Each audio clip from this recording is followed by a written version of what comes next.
चिट्ठी न कोई संदेश, जाने वो कौन सा देश जहां तुम थे। दोस्तों, स्वागत है आपका हमारे चैनल पर। देश में महामारी ने बुरा हाल किया हुआ है। दिन ब दिन संक्रमित हो में इजाफा हो रहा है और ऐसे में सरकार चीनी बीमारी को रोकने के लिए कुछ सख्त कदम अपना सकती है। इन सभी बातों को ध्यान में रखते हुए आज के वीडियो में अनलॉक फेज 1 से जुड़ी हर छोटी से छोटी खबर देने वाले हैं, इसीलिए वीडियो को अंत तक जरूर देखें।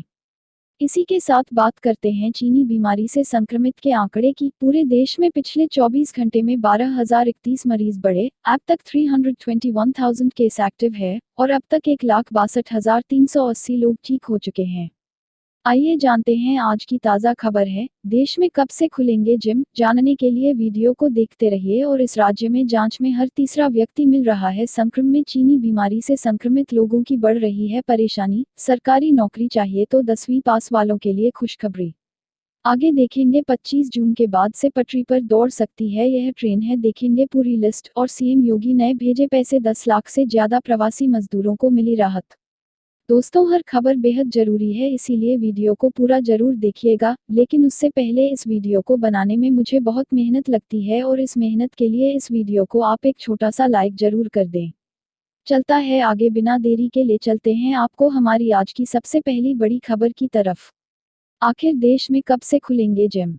दोस्तों, अनलॉक 1 में शॉपिंग मॉल्स और मंदिर को ले जाने के बाद से लोग इस उम्मीद में बैठे हैं कि जिम खुलेंगे और वह लॉकडाउन में निकले अपने मोटे पेट को कम कर सकें। लेकिन आखिर सरकार जिम खोलने का प्लान कब से बना रही है? दोस्तों, जीवन की बात करी जाए तो सरकार ने इस दिशा में अभी किसी तरह के निर्देश नहीं दिए हैं।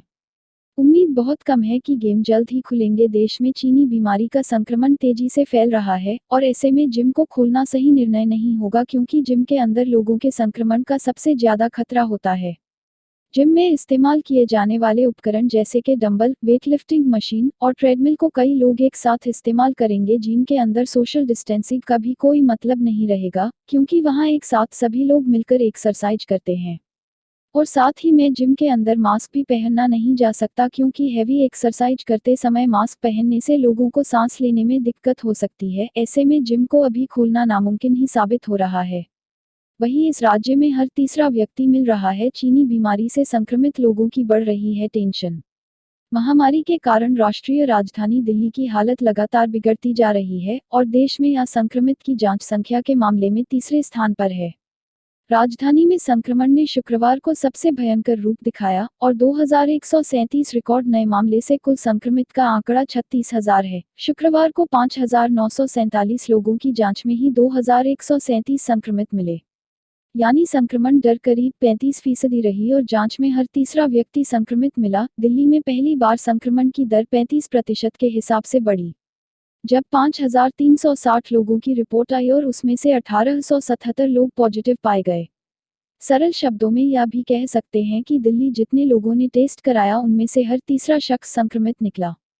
कोरोना कॉल के बीच एक बेहद दुखद खबर आई है। फिल्मी जगत के एक और जाने माने कलाकार सुशांत सिंह राजपूत आज निधन हो गया है।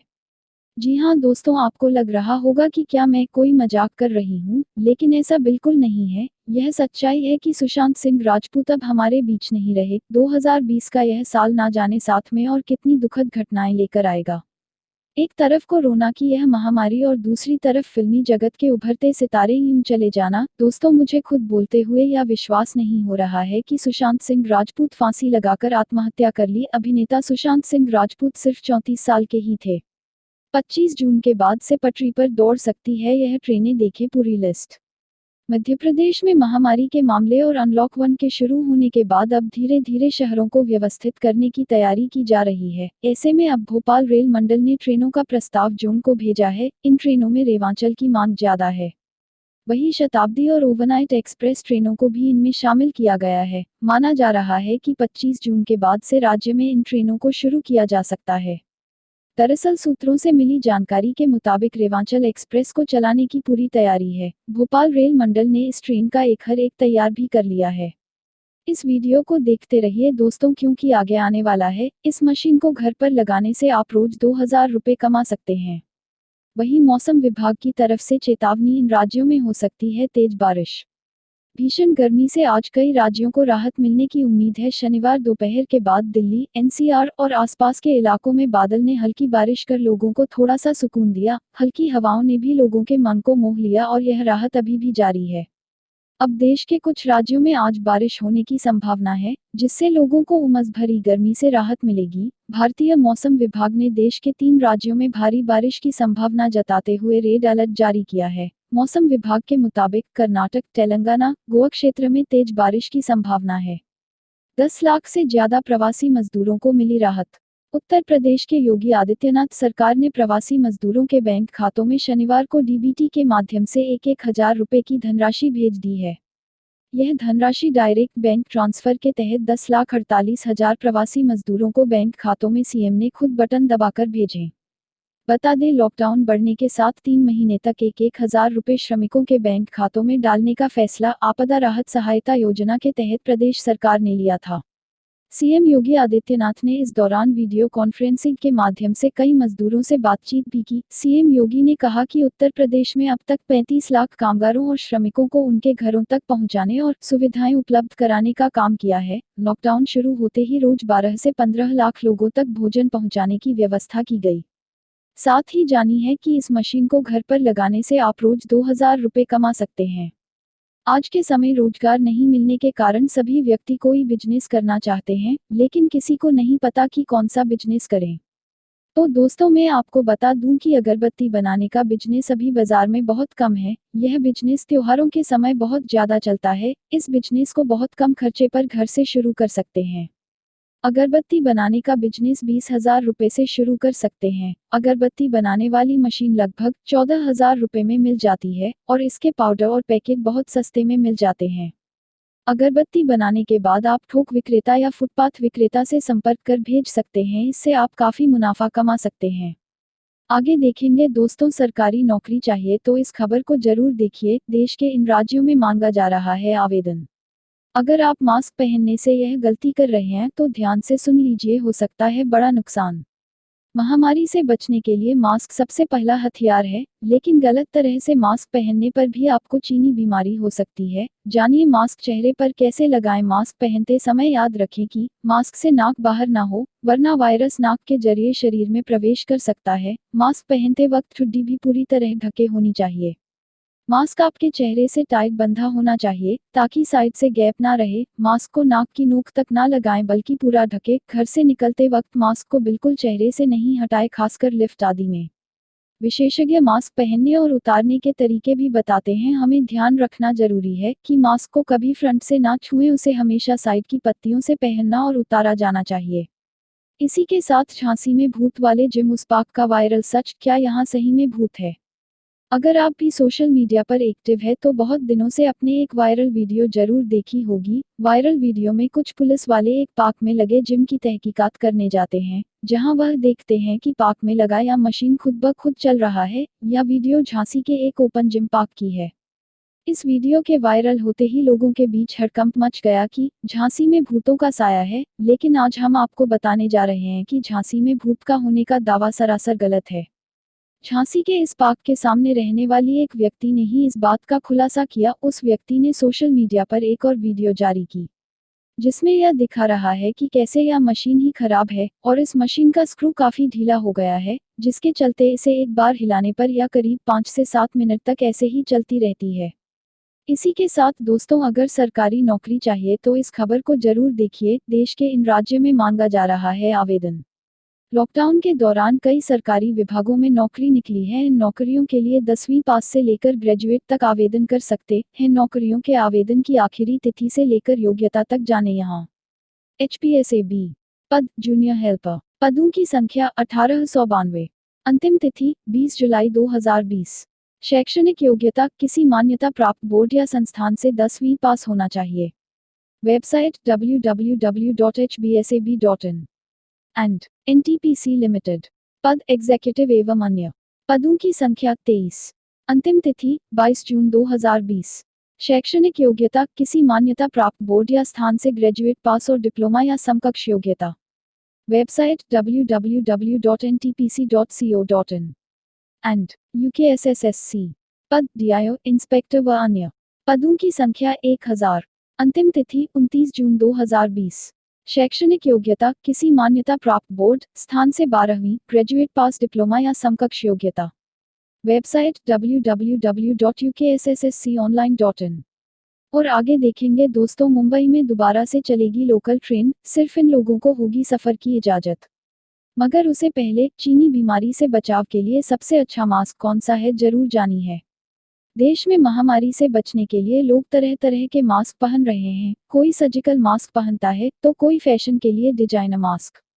लेकिन इनमें से सबसे कारगर मास्क कौन सा है, आइए जानते हैं दोस्तों। Hot care foundation of India के प्रेसिडेंट डॉक्टर के अग्रवाल के मुताबिक वायरस से बचाव के लिए N95 मास्क हाई सबसे बेहतर है। मास्क जब भी खरीदा तो ध्यान रखें इसकी रेटिंग N95 ही हो। दूसरी सबसे अहम बात इसका आपके चेहरे पर फिट होना जरूरी है, अगर ऐसा नहीं है तो इसका कोई फायदा नहीं होता है। यह कोरोना जैसे संक्रमण से बचाव के लिए सबसे बेहतर मास्क है। यह आसानी से मुंह और नाक पर फिट हो जाता है और बारीक कणों को भी नाक या मुंह में जाने से रोकता है।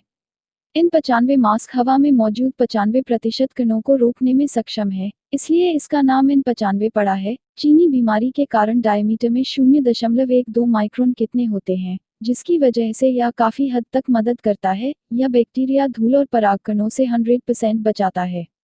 वही दोस्तों, क्या देश में संक्रमित के आंकड़ों पर पर्दा डाला जा रहा है, जाने पूरी सच्चाई। दोस्तों, महामारी की लपेट में आए कई लोग डर के मारे या सरकारी दफ्तर के चक्कर में टेस्ट ही नहीं करवा पा रहे हैं। देश के एक प्रमुख वैज्ञानिकों के समूह का मानना है कि वास्तव में देश में पॉजिटिव के सरकारी आंकड़े से 20 या 30 गुना ज्यादा है, यानी अभी देश में पॉजिटिव केस की संख्या 1 करोड़ के करीब होगी। अब तो इस सच को सरकार ने भी स्वीकार कर लिया है। Indian council of medical research द्वारा देश भर में कराए गए एक सर्वे के अनुसार चीनी बीमारी के हॉटस्पॉट वाले इलाकों के बाहर Z यानी सामान्य क्षेत्रों में 30 अप्रैल तक 0.73% लोगों में महामारी फैल चुका था। जनसंख्या की दृष्टि से देखें तो इसका मतलब है कि अप्रैल के अंत तक 97 लाख लोग संक्रमित हो चुके थे। अभी इसमें दिल्ली, मुंबई, अहमदाबाद, इंदौर जैसे हॉटस्पॉट शहरों के आंकड़े जारी नहीं हुए हैं। वहीं मुंबई में दोबारा से चलेगी लोकल ट्रेन, सिर्फ इन लोगों को होगी सफर की इजाजत।